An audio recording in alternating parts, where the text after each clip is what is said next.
Hello, welcome. You are with Dr. Sushma Singh.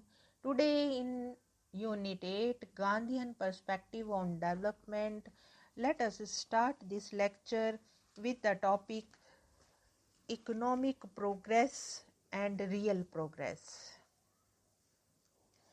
In a speech delivered on December 22, 1918, at the Muhur College Economic Society, Allahabad, Gandhi candidly addressed the question, does economic progress clash with the real progress? Economic progress largely refers to material growth and advancement, often without a ceiling. What is commonly argued in favor of material growth is the necessity of the providing for the daily wants of the people much before thinking or talking about their moral welfare. Moral progress is wrongly believed to come along with the material progress. There is no denying that the requisite for survival are food, clothing, and shelter. But for this, there was no need to look up to economics or its laws. He firmly believed that the working of economic equality called for abolishing the conflict between the capital and labor. In operational terms, this means bridging the wide gulf between the rich and the poor, the haves and the haves and the have-nots. Gandhi adheres to the doctrines of trusteeship. Unemployment and underemployment in villages were because of acute pressure on land and absence of supplementary industries. He realized that the decay of the village industries tightened the noose of poverty around the neck of the Harijans. Removal of untouchability and economic amelioration, therefore, were inextricably entwined with each other. Against this backdrop, Swadeshi acquired new urgency. He asserted that it was not enough that an article of use was being made in the country. It was important that the article was made in the village.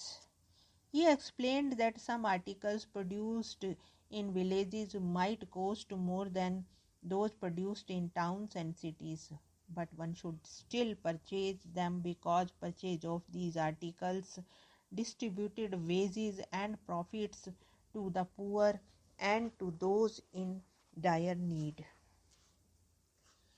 The Gandhian approach to development in the real sense was directed at the poorest of the poor, for whom acquiring 2 square meals a day was uncertain.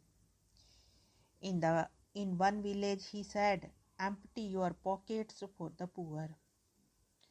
This was his one-line speech. Money spent on all that exceeded the bare requirements for survival was treated as wasteful. Alternatively, it could be used for providing meals to the poor. Now let us start the next topic, Swadeshi. Gandhi perspective on development hinges on the concept of Swadeshi or home economy. In operational terms, Swadeshi called for self-governance, self-reliance, and self-employment of people, particularly those in villages. Economic and political power in the hands of the village assemblies would significantly reduce their vulnerability to the outside market forces and enable the villagers to develop a strong economic base and give priority to local goods and services. The village community then would emerge as an extension of the family, with cooperating individuals who share a common bond rather than competing individuals, each of whom seeks to establish himself or herself over others. The principle of Swadeshi implies the use of indigenous products and services. Gandhi explains the articulation of Swadeshi in different spheres of life.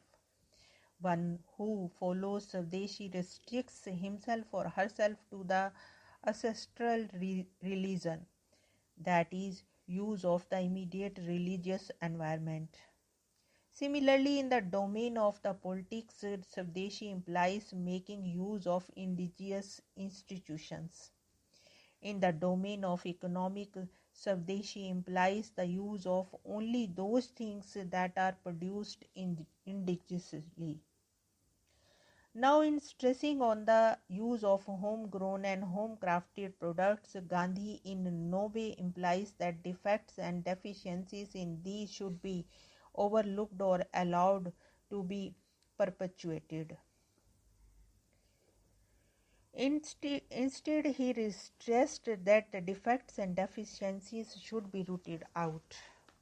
He felt that much of the poverty of the people could be removed if the spirit of Swadeshi was followed with rigorous in economic and industrial life. It was his conviction that if not one article of commerce had been brought from outside India, she would be today a land flowing with milk and honey.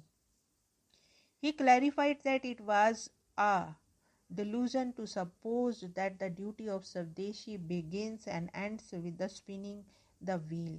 In fact, Swadeshi is a whole philosophy of life which involves dedication to service of others. Communities practicing Swadeshi would not hanker after unlimited economic growth that becomes a limiting factor to self-development. Gandhi said that creation of unnecessary wants hampers self-growth. Moreover, the race for unprecedented economic growth leads to competition and strife which are destructive. Swadeshi, on the other hand, is the way to peace with oneself, with neighbors, and with nature. It then is a kind of religious discipline to be undergone with total disregard of the physical discomfort it may cause to individual. A person who is committed to Swadeshi is not extensively concerned if a particular article that he or she needs is not available because it is not produced indigenously.